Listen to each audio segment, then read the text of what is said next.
Yep. Day 12. So a lot of energy. I don't know what time y'all got here, but a lot of energy. So they're probably about tired of going against each other. It's all right though. We had a competitive day today. Told them we want to see more intensity, more better competition. So they responded. You got a lot of stuff in now, and that's the thing. I mean, we got stuff on both sides of the ball. We're pretty far along, so it does challenge. It challenges both sides, both what they're doing challenges them, and what the other side is doing challenges them. So that's good though. When you went back and watched the scrimmage, anything really stand out on film that maybe you didn't notice on Saturday? Well, there's a lot of good and a lot of bad. Wasn't really excited about the first drive offensively from a defensive standpoint. Was fairly excited about it from an offensive standpoint. We did have 3 penalties on that drive offensively, so we got to eliminate those because they're just careless. The careless penalties. We had one to start the drive defensively, and we had 3 on the drive offensively, and those are just there's no need for them because you eliminate those, and all of a sudden it's just a much quicker drive, much cleaner drive. You don't have as far to go. But really, the first offense and the second offense both started off with really solid drives. Now, as the day went on, the defense responded and played better and better. It was a very competitive scrimmage at the end of the day. So, and that's what you want to see this Saturday. You want to clean up the stuff that you didn't do particularly well.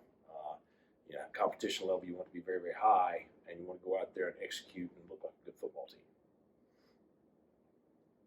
When you look at the D-line, you obviously have a lot coming back, but it looks like Mims and Lampley are kind of getting some work too. So how do you work those guys in, but get the experienced guys in there too? Well, they're going to be in the mix, and that's the thing is it's created a lot more competition, and it's a deal where you can't take a day off now. You got to go in there and compete at a high level every day.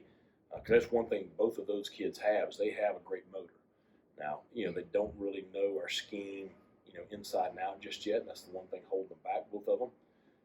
But the one thing they do is they compete at a high level and they play their tails off. So, have you guys figured out how you're going to divide the teams for Saturday and what the rules are yet? So we're gonna go offense versus defense. We'll play 4 quarters, shortened halftime. We'll have a running clock most of the game. We'll stop it and play it out the last 2 minutes to try to get a true 2-minute drill in at the end of the first half and at the end of the game. But we'll have a scoring system for the defense. And I'll get Tom to distribute that to the media so that you can look at it before we get to Saturday. It's fairly competitive. We've looked at it for about 2 weeks now, I love splitting up into 2 teams, but there's just 1 or 2 positions I'm concerned about depth-wise because this way, having everybody together, you can keep some depth there, and it really protects the kids.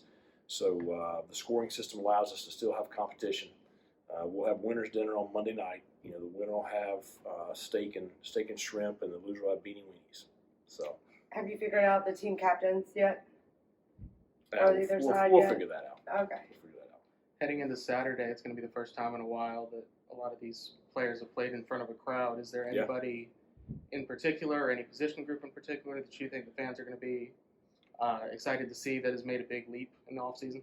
I would say they'll be fairly excited about our offensive line. I mean, I have been all spring. What was, easily the weakness of the program whenever I took the job is turning into a strength.